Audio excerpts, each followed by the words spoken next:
Hey again, it's me, Dawn, back for the Anxious Creative Podcast, and I'm so excited that you're tuning in. This week is another amazing episode. I've got my friend Piper in to chat all about branding. Now, I didn't really know what a brand was or what branding was all about for a really long time. I just thought it was like cool fonts and a pretty logo, but it's so much more than that, I've learned, and I can't wait for you to learn so much more from Piper while we have the best time ever. So let's get ready, buckle up, and let's dive in. I overthink, I overshare, and I overanalyze. So come explore with me as I chat about business, life, and relationships, all through the lens of an anxious creative. All right, you guys, I'm here with Piper DeYoung, my good friend. Welcome, welcome. Hi. I'm so excited to have you on the podcast.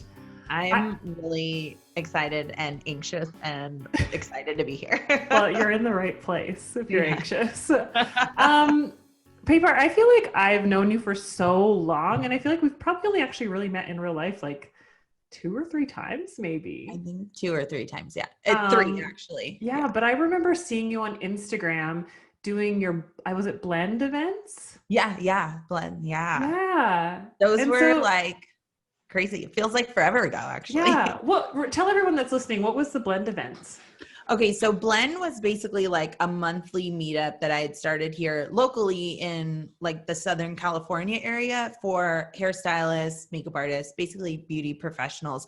And it was honestly just a meetup, kind of getting people in community. And we would have a speaker that would speak like 30 to 40 minutes. And it was always based off business, because for me, I feel like in our industry, like we learn like a trade, right? Like, or I don't know if trade is the right word, but basically we learn like the technical side of what we do, but sometimes maybe we skip over the business, and we're also signing up to be business owners at the same time. So Blend really focused on business, community, and it was cool. Honestly, it scared the crap out of me to start it. Like, it was when you start something, you're kind of like, is anyone going to come? Like, and people came, and slowly but surely it grew. And I met like some of my dearest friends now. Like I met Jamie, like she came to the first blend. And I think back to, I'm like, if I hadn't done that thing that was really scary, which was starting that, I would have never met Jamie. I would have never met you, maybe because I met you through Ember, and like so crazy, just like the ripple effect of saying yes sometimes.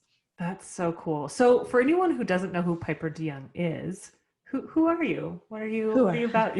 Who are you? No, not a loaded question, but tell us everything. You're like, who are you? No. Well, in this day, today, right now, I like to say I'm a brand mentor, and I help hairstylists and makeup artists style their business with branding and design. And that gave me chills just listening to that. I like that. It did. I did a lot of work working on that one-liner. Yeah, but I don't think, just going on a complete tangent, like those one-liners are really important for people to really understand what you do. Oh my gosh, trying to write out one sentence, like figuring that out. I know, you know, when we're like developing maybe courses or programs, and you're trying to, the smaller copy is harder to do than some of those big copies anyways. Yeah. Like when people used to ask me, what do you do? And I'd be like, I have online, but like I'm a hair and I don't know. Like, and I cook sometimes. Like exactly. Yeah. Say that line once more. I want to hear it again. Okay. I'm a brand mentor. I help hairstylists and makeup artists style their business with branding and design. Oh, so good. Okay. So who was Piper before that? Yeah. So Piper before was a makeup artist. I actually started in I would say my beauty career. It was at a store called Nordstrom's. I don't know. Do they have Nordstrom's in Canada? Okay. I just never know like how far stores reach, right? It's weird how like we have a lot of similarities, but then there'll be like the most random thing that we don't have. Like we don't have In-N-Out Burger. Yeah. Do you have Target? We did, and then it left. Oh, it stayed for 2 years. Okay. Yeah. See, so we all know what it is. Yeah. Okay. So Nordstrom, basically it's like your department store. And I started there in the cosmetics department. I actually started with Philosophy Cosmetics. So Yeah. they're more skincare, which was really cool because I actually loved learning about skincare, and clearly like you have to have your skincare down to have your makeup looking really good. So that was cool. But my dream was to work for MAC. And I was like, oh, I want to be like a like makeup artist. And they had an opening, and so I ended up applying for it. And it was cool actually working for Philosophy first, because I got to know some of the girls that worked at MAC. Like I just developed a friendship with them, with the manager. So when a position became open, she was like, you should apply. And I was like, oh my God, I'm totally gonna apply for this. But I was so scared and nervous, and doing makeup on other people is completely different than doing makeup on Yeah. yourself. It's funny because And I really wanted to be a MAC makeup artist as well. And I applied at yeah. one once, but I worked in a salon that sold makeup. So I Oh, couldn't. oh, dang it. Conflict of interest. Anyway. I'll make you an honorary Mac. Okay, thank you. I don't know if I have that power anymore. Yeah. Well, we'll pretend you do. Yeah. But yeah, so I worked for Mac, and it was just like a part-time job, but I learned so much about makeup. I learned about sales. They are very sales driven with any department store. But really, obviously, sales wasn't like my favorite thing. It was working with the customers and actually doing makeup. And I realized I could do that on my own too, like creating a freelance business. I was like, oh, this freelance thing. Okay, I could do this. And I loved weddings. That was like my favorite thing. I knew that I could make some extra money like on the weekends, freelancing and doing weddings. So I started freelancing, and I just really honed in on weddings. Like I never, I mean, I had friends that, worked in LA, or they did, TV, commercial, print, stuff like that.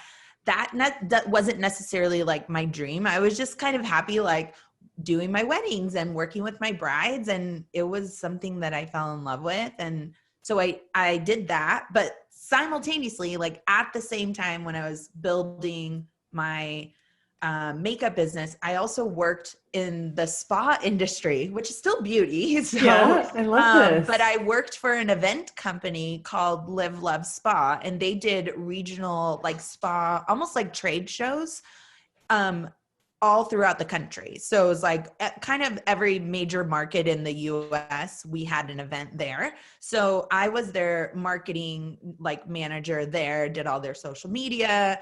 And that's where I actually learned Photoshop and design, because I just was like, I need to learn this as a social media manager. Like I wanted to make graphics or do different things.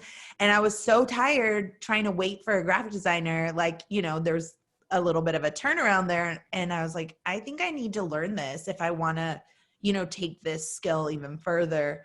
And yeah, it was crazy so I worked there, but when I left there, I really went full force into my freelance business. And it was the first time that I was like, wow, I don't have someone setting the vision for like what my business looks like. Whereas like when I worked for that company, they had their vision, they had their branding, they had everything down. And then for me, it was like, oh, I have to figure this out on my own. Like, how am I going to book a client now? Like when a bride emails me, what do I send them back? Like, do I send my prices in the email? But I was like, no, I learned like when I worked at Live Love Spa, we had sales decks and media kits and all those things. I was like, I need that for my business too, so I learned a lot there. But yeah, I would say the business I have today is like a perfect marriage of everything that I had done prior, because I love events. I love the beauty industry.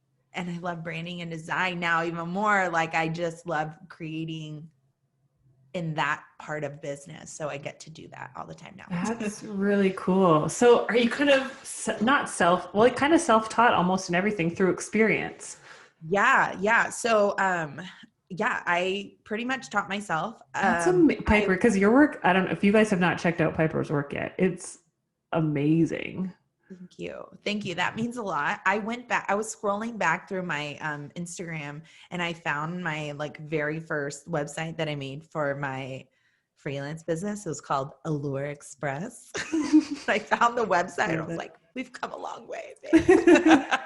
But it's fun to see like those how far you've kind of come. And I think that's the cool thing too, just kind of going like, cause I have struggled with brand, like visual branding and like all that stuff and being like, well, I like everything. Like if someone's brand is done well, I love it. And so like trying to figure out what branding I wanted and seeing that for you, even it's been a process of developing your taste and your style. So for someone that may be listening, that's like, I don't know what my brand is or how do I design stuff? What would you say to somebody that's like that right now?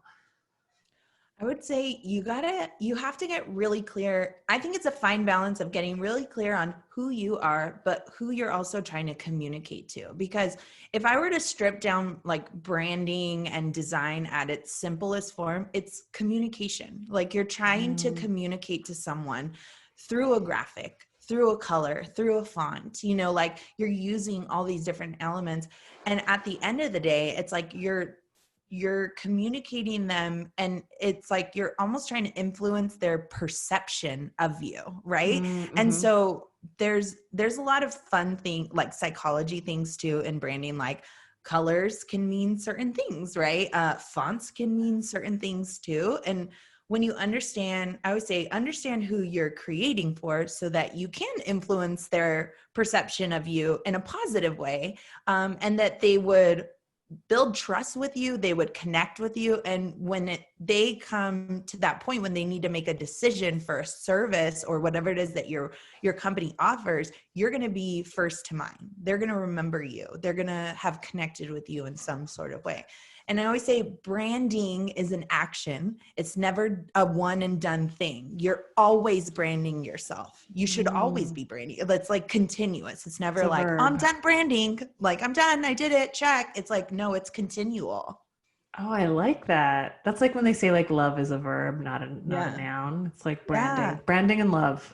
Yeah. Yeah. For reals. That's awesome. Okay. So I know, and I'm going to kind of transition here because I know we're here on the Anxious Creative podcast. I've been very open with struggling with anxiety and depression and stuff. And I think it's a very common thing in a lot of creative people's industry. And you put such a open, vulnerable, and beautiful post up not too long ago talking about your journey. And I was wondering if you'd want to open up and share a little bit more about that. Yeah. That post, like, the clarity I had writing that post, if I would have tried to write it 2 months prior, like it would not have come out the right way. But basically for me, and I always want to start by prefacing, like, this is my story, my journey. Like, please don't ever let this be a diagnosis for you. Like, you should always go and seek professionals if you are struggling with depression or any sort of anxiety. But I've been dealing with depression I think since I was like 18 years old. I'll be 35 this year. And it's really been an up and down, like, roller coaster. I think I really realized that in this last 3 months of therapy that I was in. Obviously with coronavirus, then internal things, work, family, all of that really I found myself in a low again. That's how I like to define it for myself. I found myself back in a low, and I knew that I needed to seek help because that's not how I should be operating, in the sense of like, I'm not operating to my fullest potential. And I felt it. I knew it within my family, with how I was as a mom. I have a 3-year-old, which she is high energy. And it's like, when you're not feeling 100%, it's hard to get up in the morning and want to, play with your kid or have fun or be the best business owner that you can be, Yeah. So, I found myself these last 3 months in a low, and I went back to therapy. And what I really realized was, for me, being back on medication is a good thing for me. I hadn't been on medication probably in about 2 years, because I was put back on after I had my daughter. I had really bad postpartum depression, which I knew that was probably going to be a thing, knowing that I had a history of depression. But when it comes to medication, I've always been up and down, not in like a I'm so ashamed to take medication way, but I just forgot. Like I would feel better again and I would just literally forget to take it. And my counselor was like, "You're literally textbook definition right now." He's like, you're going to be fine. But we realized that I need to really work on not forgetting and I need to stick with that. And gosh, I feel so much better. Like I had said in that post, I was like, whoa, I feel like myself again. I haven't had this clarity in a long time. And part of me does feel there was a little bit of, for the most part, I'm never like, oh my gosh, I'm so shameful that I have to take this. But there was a little part of me that was like, dang it, why can't I do this on my own? Like, why can't I do this on my own? Yeah. And I love the way my counselor put it. And I've never had anyone put it this way for me, even like like my doctor. Like it just, he basically was like, your brain is like an organ too. And he's like, it's no different than someone who's diabetic and they need to take insulin. Their pancreas or, their kidneys, they're not going to function on their own and they need that little extra. And that's okay. He's like, it's no different than if I take thyroid medication, and I was like, I never thought about it that way. And honestly, like for me, there was just kind of this freedom that that's okay if my brain needs that extra little help right now or ongoing, and that's okay. Yeah, I know. I was diagnosed at 19 and I look back and I probably struggled with depression way sooner than that, but actual diagnosis. And I remember going home and crying, being like, I'm not depressed. And like because I had this idea of what a depressed person with depression was, and that depressed was a mood, not a state. Yeah. And I went on medication for 10 years and it helps me out a ton. But even still, I felt the shame of like, feeling like, why can't my body just and my brain work like other people's does? Right. And now I went off medication, but I do so much holistic stuff. And it's still annoying to me that I'm like, freaking spend half my wage on like acupuncture and all this stuff that has helped me. But then I'm like you, it's like, oh, I feel fine. I don't need any of this anymore. And it's like that roller coaster. And I don't know, like, I want to think that maybe at some point I'll be like, just stay on this healthy path. But I feel like, maybe the highs and lows will get less and maybe I'll stay more on a healthy path. But sometimes I think I just crave and am envious of people that don't struggle with it and that they seem to like be able to just be as they are without the help of either medication or, supplements or things like that. And it's like, do you ever get annoyed that you struggle with it? I feel like, I think the time that I got annoyed was when I was at a really big low, and this was recently. I felt like a burden to my family and to my husband. And he doesn't understand or doesn't struggle, but he empathizes absolutely. And he is like, he's my ride or die, like he is there. He was there with me bedside when I was crying and thinking thoughts that I was really sad to be thinking, And so in those moments, for me, I felt, I'm like, God, why do they have to deal with me right now? Like, I feel so bad that they have to deal with me. But he's never made me feel bad about that. He's like, And then as, for anyone out there that has kids, like my daughter is 3 now and she was, mama's sad. And like, oh, it crushes me. I'm like, I don't want her, not that I don't want her to see me sad, because emotion is not a bad thing. I want her to know emotion is okay. But it just was one of those, that was definitely a moment where I was like, I can't hide this. Like I can't, there's no hiding this, and I have to really get a hold of this. So I think like, I know we're both like, oh my gosh. I've said those exact same words, being like to Nick, being like, you don't need to stick with me. Like, this isn't fair to you. This isn't the life you wanted. And he's like, don't, it's fine. And like to have that support and someone who's willing to learn about what you're going through too, and to understand it, and not, because I've been in relationships where they're just like, just get out of bed, like just get up. And it's like, Yeah. this is so different. Yeah. Oh Um, my gosh, for sure. and I love that you said like you want Daphne to know what emotions are, because I think and like what you're going through, because growing up I had no idea what depression and anxiety was at all, and nobody talked about it. And like, I remember hearing about a girl in school that went to the hospital for a time, and like people, how they'd like whisper and stuff about like, oh, did you hear that she was on the psych ward? But how it's like, it's just our brains, right? Yeah. And I think we're really like, that's why I loved that post, was like just reducing the stigma and being open about like, hey, like some people's, like their thyroid doesn't work or their kidneys don't work. Like our brain has like a deficiency. Yeah. Does it make a Yeah, separate definitely. person? When he put it that way, I was just like, oh, okay. Like there shouldn't be any shame around this. And I was so scared to post that because, again, I don't know, as much as I don't want to care what people think, sometimes that creeps into my head, Mhm. but I was like, I'm going to share this. But here I am now, like sitting here having this conversation with you. And like, who knows, like who needs to maybe just hear that, hey, it's okay if that's what you're going through too. Yeah. So yeah. Well, and what I really liked is that you talked about medication, because there's a lot of people out there just talking about like holistic and natural things, which can be wonderful and can Yeah. work for people, but it's not always for everybody. Right. And I remember feeling a sense of shame around taking medication, and people are like, oh, you should just like get up and exercise, or you should just eat better. And depression isn't a one size fits all. Right. And it's not like, it's not like, oh, you have a broken bone, therefore you put a cast on it. It's so Yeah. different for everyone.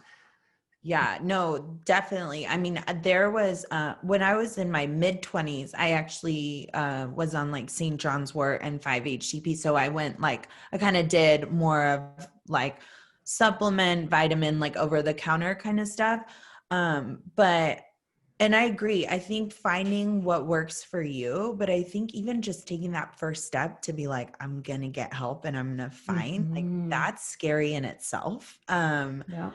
So yeah, I would just say like, you got to find what works for you. And if it's getting up every morning and exercising and doing that, whatever that routine is, like, if that works for you, like stick with that. But it definitely, I would say, it's something, this was another thing my counselor, like he said, he's like, you have to just remember as if no different than when you get up in the morning and take a shower and brush your teeth. Like it just has to become a part of like your day Mhm. and your lifestyle. And it totally has now. Like I'm trying to, remember that I have an alarm set on my phone every day at 8:00 to take my Yeah. medication, but, and even just, for example, he's told me too, he's like, exercise. And he goes, not exercising because you want to lose weight or something. He goes, exercising because just to get your body moving. He goes, it's so good for depression and anxiety and stuff like that. And that's something I'm trying to work on, just to get a little bit better. I'm going to get up and move my body because I want to take care of myself. But it's definitely easier said than done. Yeah, I remember reading this like girl's situation on mental health, and she said there's four legs to the table: diet, exercise, sleep, and socialization. And I always knew like the diet, sleep, and exercise, but she's like, no, Right. you need to be around other people. And I think with this year, we haven't been able to be around people. Like, and it's great to be able to connect online and stuff, which is really awesome, but it's not the same as being in the company of people, and how like that can be so good for your soul. Oh my gosh. I am 100% a people person. So Yeah. this has definitely been difficult not being able to see my friends and family the way I would want to, or even I know for me in the past when I maybe felt not 100% myself or a low maybe coming in, I would be able to be like, you know what, I'm going to schedule a day to go hang out with my friend because I know that will like refuel me in a good way. And it's like, well, you can't necessarily do that right now. It's like, Yeah. like, you want to be mindful and cautious of things. So for sure, this year has stripped away maybe a lot of things that people found comfort in. And I'm not surprised that we're seeing a rise though too, and people anxiety and depression. And so I'm just hoping people seek help though at the same time.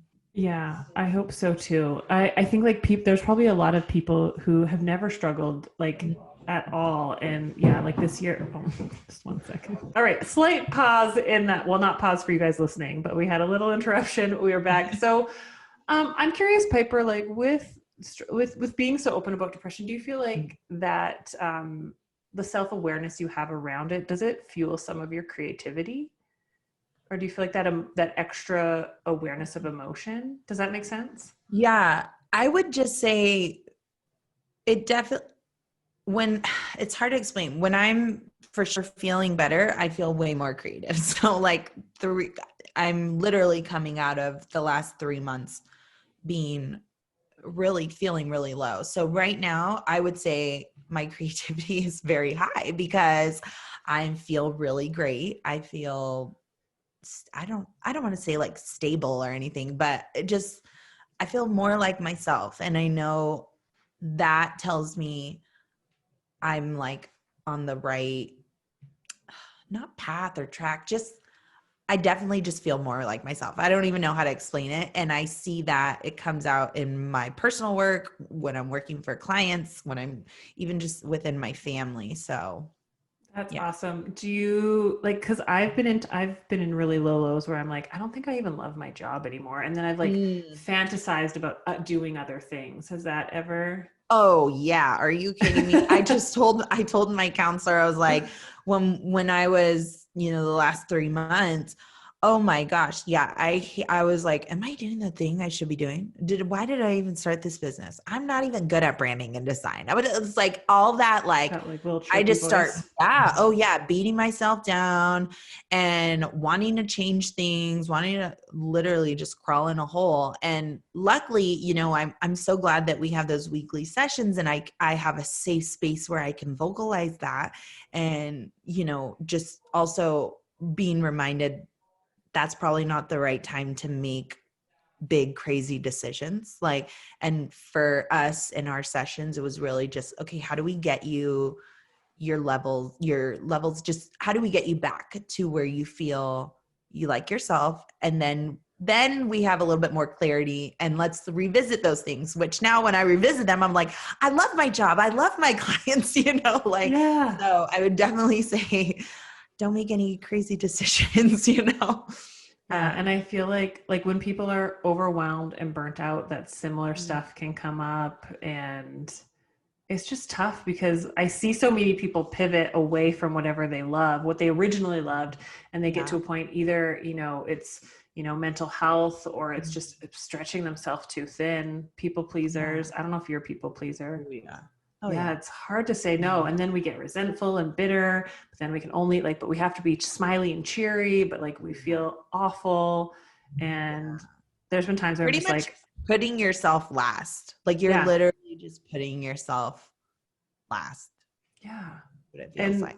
actually, so, on some previous episodes, Lindsay Mayuga and I did an episode all about worth and talking about like ego and pride. And we often think we're being wonderful. We're using, wow, how did we word this? Blah, blah, blah. How we don't think we have ego and pride, but when you have no self-worth, you do everything to feed your ego and your pride.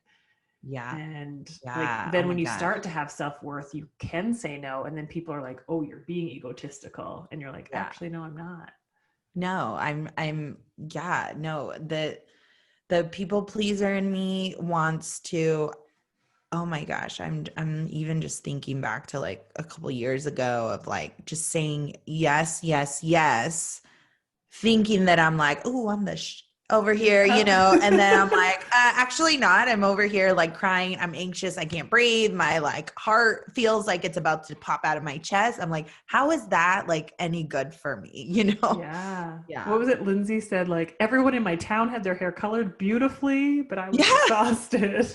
Right. You're like, exactly. Or I think I remember in that episode, you're talking about your client who's like, well, I need to get in because I'm going on vacation, and you're like, well, that's great. I haven't had a vacation in like a year, but I've definitely had to really understand like correlations too between my people pleasing, when I'm feeling low, when I'm feeling anxious, like, and really understanding those things and trying my best to protect myself so that I don't fall back into that.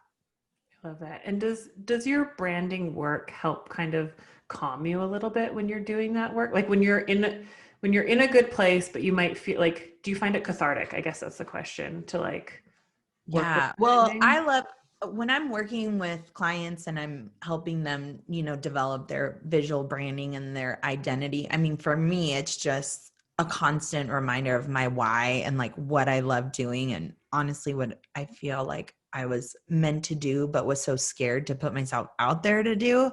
And it's so fun. I feel like I get to jump into different businesses because I am a creative at the same time. I mean, I could come up with like 10 businesses right now. Okay. So, Me but too. I have to scale it back. So with branding and design, it's so fun because I feel like I get to jump into people's businesses, work on my favorite part of business, and then I get to jump back out and let them and support them, so.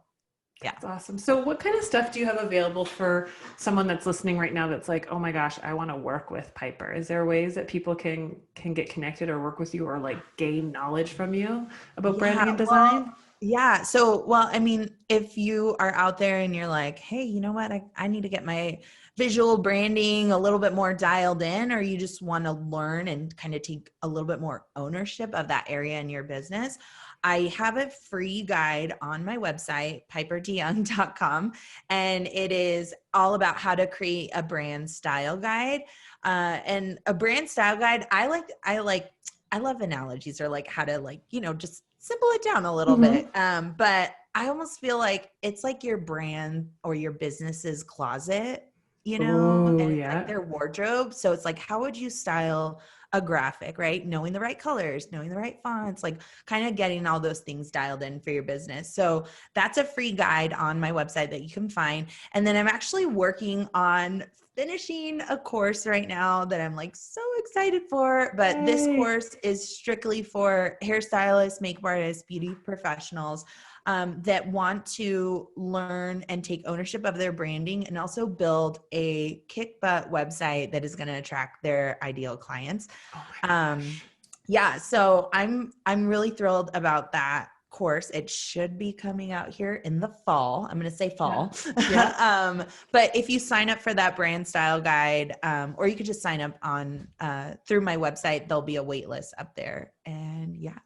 Amazing. Oh my gosh. I'm like going to go sign up for that right away. That sounds awesome. Like I said, I'm like such a creative person, but yet like I saw someone post this the other day, like I'm so creative and I love doing hair, but don't ask me to draw anything.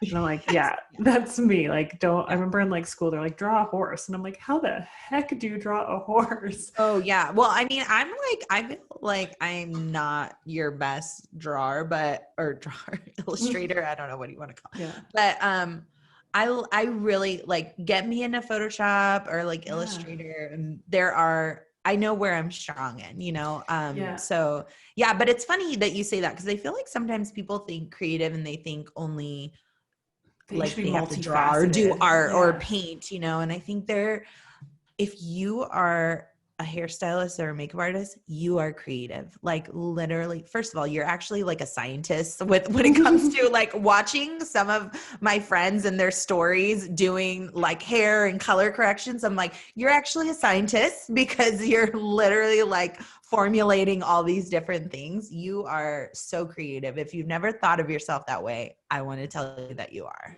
Yeah. And it's okay if you're just like, I always like one of the things inside of my program, Rock Your Business, is like, if you don't love doing something, or if it's going to take you like 10 times as long as another professional take, like for me, I was like, I should know how to do branding. I'm a creative. And it's like, wait, branding and visuals is not my strong point. Why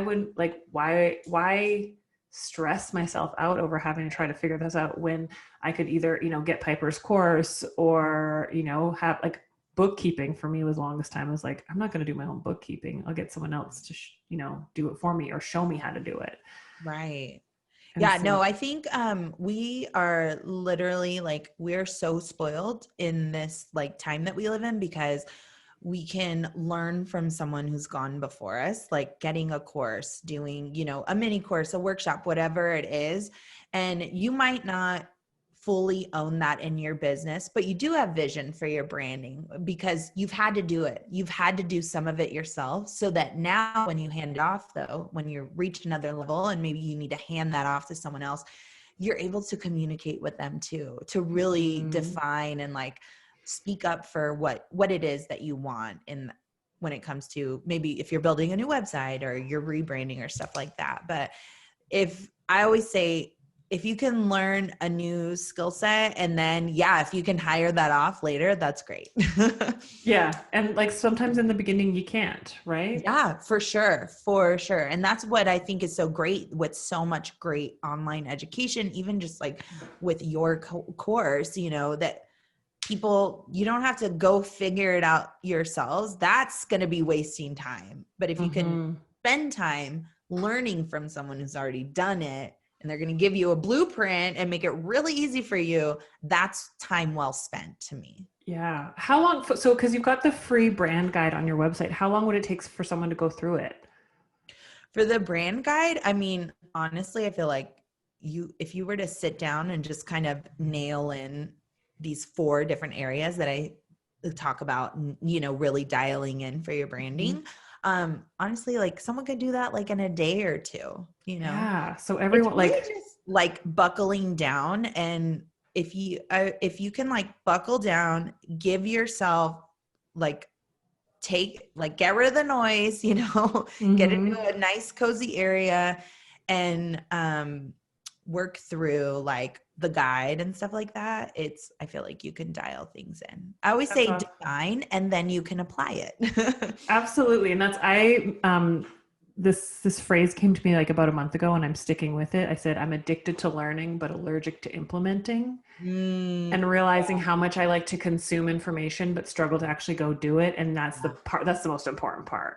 Oh yeah, for sure. And in fact, like, I think we were talking about this with like podcasts right now. I actually just started listening to podcasts again. So I took a break from them because I was like consuming so much.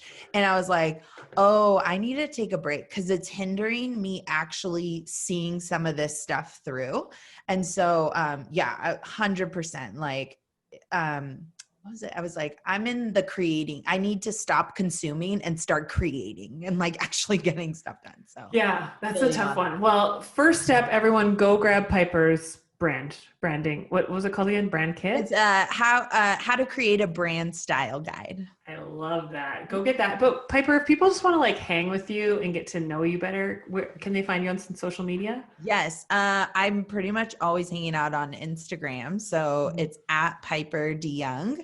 And if you ever, I'm always like, I'm an open book. So if you have a question, slide into the DM, say hello, ask away, send me an email. Yeah. I love that. Well, make sure we'll put those all in the show notes so you can find where Piper is at. Thank you so much for coming on the show. Thank you for having me. Thank you for creating this space. It was very safe and welcoming to be able to like open up and share. So I really appreciate you. Oh, I appreciate you. I love you. Isn't Piper just like the funnest person ever? Oh my gosh, I had so much fun recording that with her for you. I hope you enjoyed it. And if you did, why don't you go slide into Piper's DMs? Let her know that you were listening. Go find her on Instagram, creep her website, and get on her email list. You do not want to miss out on what she's got coming up. So thank you again for tuning in. Make sure if you like this episode, the best way to spread the love is to like, share, subscribe, leave a review. I would love all that. And until next week,